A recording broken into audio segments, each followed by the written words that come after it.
இனிமையான நேயர்களுக்கும் செல்ல குழந்தைகளுக்கும் ஈஸி டியூட்டோரியல்ஸின் வந்தனங்கள். தினம் ஒரு குறள். வணக்கம். இன்னைக்கு நம்ம பார்க்க இருக்கின்ற குறள் கடவுள் வாழ்த்து என்கின்ற அதிகாரத்தில் இருந்து, கற்றதனால் ஆய பயனென்கொள் வாளறிவன் நற்றால் தொழார் எனின்.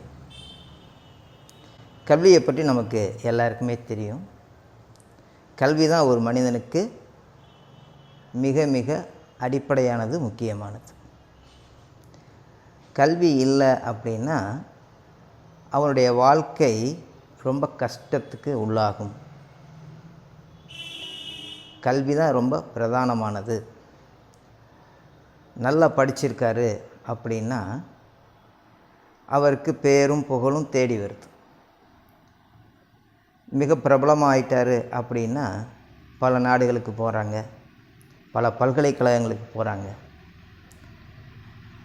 பல இடங்களில் வேலை பார்க்குறாங்க. இந்த மாதிரி சகல வாய்ப்புகளையும் கௌரவத்தையும் அந்தஸ்தையும் அந்த கல்வி கொடுக்குது.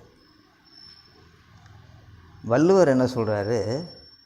கல்வியினால் ஒரு பிரயோஜனமும் இல்லை, எந்த பயனுமே இல்லை அப்படிங்கிறார். நமக்கு ஆச்சரியமாக இருக்குது. வள்ளுவர் என்ன இப்படி சொல்கிறாரு அப்படின்னு. எதனை நான் அப்படி சொன்னேன் அப்படிங்கிறத அப்புறம் சொல்கிறார். அதாவது மனிதர்களாகிய நாம் இருந்து கொண்டிருப்பதும் பார்த்திங்கன்னா சொற்ப காலம்தான். நமக்கு முன்னாடி பல ஆண்டுகளுக்கு முன்பே இந்த பிரபஞ்சம் படைக்கப்பட்டது.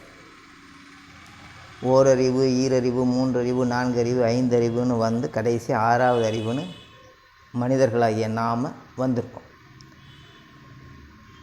மனிதர்களாகிய நாம் வருவதற்கு முன்பாகவே இந்த உலகத்தில் எல்லாமே கொடுக்கப்பட்டு விட்டது அப்படின்னாங்க.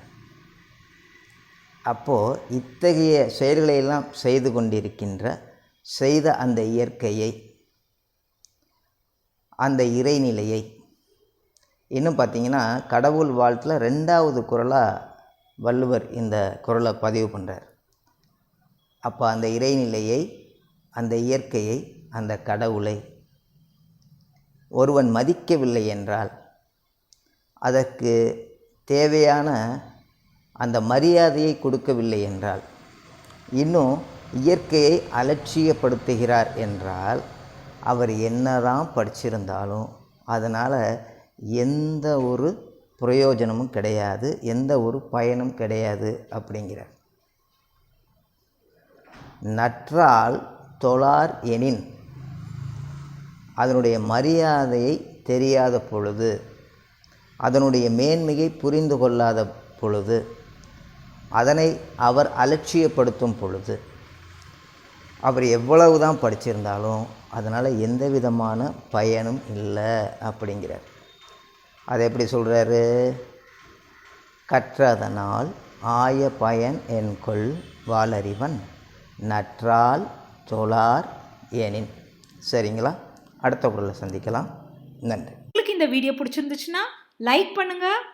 உங்களோட கமெண்ட்ஸ் எங்களுக்கு ரொம்ப ரொம்ப வேல்யூபிள். அதனால் உங்கள் கருத்துக்களை எங்களோட கமெண்ட் செக்ஷன்ஸில் பதிவு பண்ணிக்கிட்டே இருங்க. நீங்கள் பாசிட்டிவ் வைப்ஸை ஸ்ப்ரெட் பண்ணுற ஆளா? அப்போ இந்த வீடியோவை ஷேர் பண்ணுங்கள். ஈஸி டியூட்டோரியல்ஸ்க்கு புதிய வியூவராக இருந்தால் சப்ஸ்கிரைப் பண்ணுங்கள். இன்ஸ்டன்ட் அப்டேட்ஸ்க்காக எல்லாருமே பெல் ஐக்கானை அமுக்குங்க. தேங்க்ஸ் ஃபார் வாட்சிங். நன்றி.